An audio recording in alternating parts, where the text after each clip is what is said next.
И сега какво? Сега слушам нападките на неговата флорца. Какво вика тя за тебе? Аз единствено чух, че те нарече сотаджийка. Защо така те нарече? Ти в Сот ли работиш? Да, си очаквам заплатата даже всеки момент да ми я преведат. Но, що се отнесе за това, коя е сотаджийка, аз специално мога доста мъже да ти посоча, да ти кажа, които са си поръчвали лично Алисия. Но аз ти казвам, наистина, това момиче е било на повикване, ама на 1000%. И не от едно и две места. Относно това какво е правила тя, преди да стане госпожа Божинова, ако може така да се израза, е просто една много ефтина проститутка. За мен Кой бе? Алисия. Проститутка? Да не говорим по Вакарел за какви и цигани дори са били с нея. И Мал Яковтинко много влюбен в нея, много е тормозел. Това ти оказано толкова достоверни източници, колкото не можеш да си представиш. От нейни роднини. Роднини, така че е проститутка? От нейни роднини, не, аз ти го казвам, че е проститутка. Била. И в случая, както тя, знаеш как се е запознала с Божинов? Как? Викат я на участие, защото Валери си я поръчва. Този, на който си я поръчва, той е мой приятел. И те поръчват Алисия за Божинов. Тя идва, пее и стръгва с Божинов, той просто си пада по нея. Разбираш? Нещо е станало, той си паднал по нея. Но тя просто... аз не знам, мен хора, които ме виждат, казват, точно тази ли ще говори така за тебе? Ако някой с мен е бил за 500 лева, нека тя го доведе и да го каже. И да го докаже по някакъв начин. Защото аз мога да докажа тя колко ефтина проститутка е била. Защото проститутка и жена, която се е за пари, е това. Да я викнеш и да си я поръчаш по телефона. Както нея са я поръчвали. Мене така никой не ме е поръчвал. Разбираш ли? Има разлика от мене до нея и то огромна. Мен искам само да ти кажа, че представата хората, които са се изградили, за мен е много погрешна. Значи аз... Ти си жертва един вид, не си ти виновна. Не съм жертва в никакъв случай. Аз никога няма да се направя на девица, на скромна, на мила и добра, каквато се прави Алисия. Тя е сотаджийка за мен. Тя, разбираш, ти не знаеш. Малек, аз просто толкова вулгарно трябва да ти го разкажа, че разкажи ми го. Не искам, разбираш, не ми е в стила, не искам, просто тя е без значение за мен. Тя толкова... кой обръща внимание на Алисия? Най-красивата жена. Каква най-красивата Валерия платил да... Такова.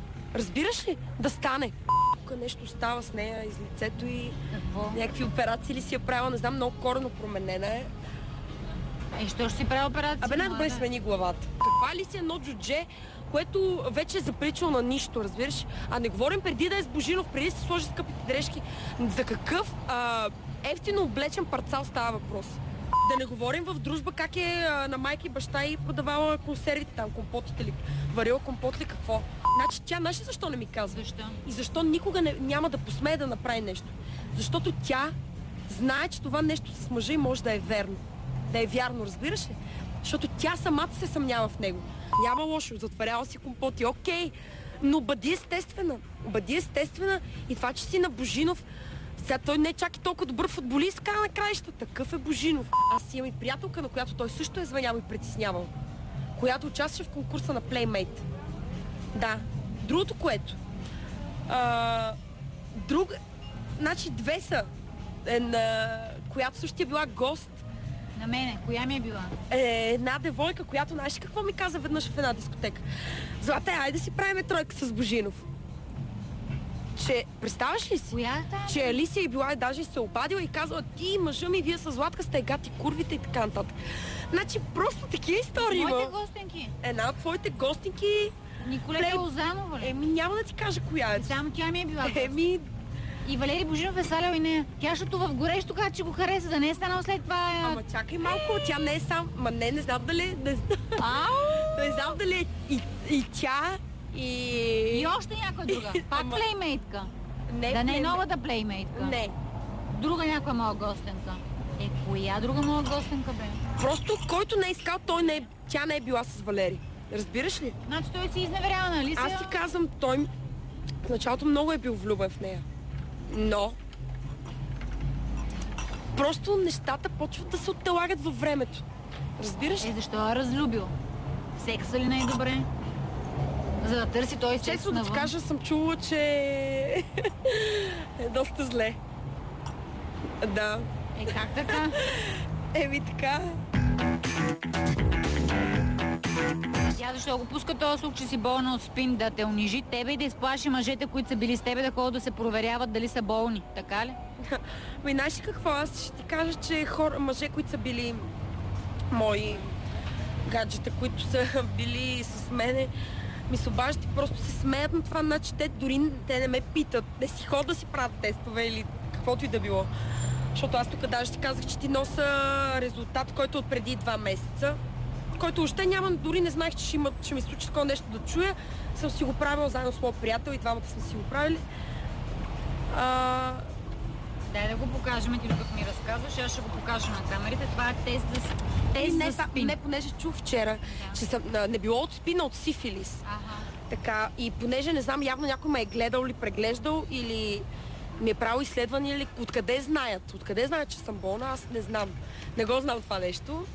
Явно някой е гинеколог или е... Слагаме тук така. Четеме Златка Райкова. Дори егенето не си криеш, че с 86-ти набор. Не. Вижда се датата, на който е правен теста. 4.7.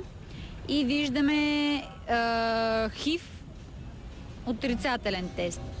Виждаме, че си правила и отдолу за хламидия и какво ще Васерман ли е това, че не мога така хубаво да видя. Да, това са абсолютно всякакви генерически болести, които се взима кръв и се правят тези изследвания. Аз съм си ги направила без да знам, че това нещо ще се напише за мене. Много ми е болно заради хората покрай мене. Аз имам приятел от 4 месеца, който нали, разбираш, че родителите му как биха реагирали на това нещо. Аз не знам, страшно ми е неприятно. Всичко друго мога да проста, мога да преглътна, какви ли не слухове, какви ли не мъже, какво ли не стройки, групови сексове, какво ли не съм чула за себе си, но просто със здравето, как може някой да си прави майтапи с така болест, от която се умира.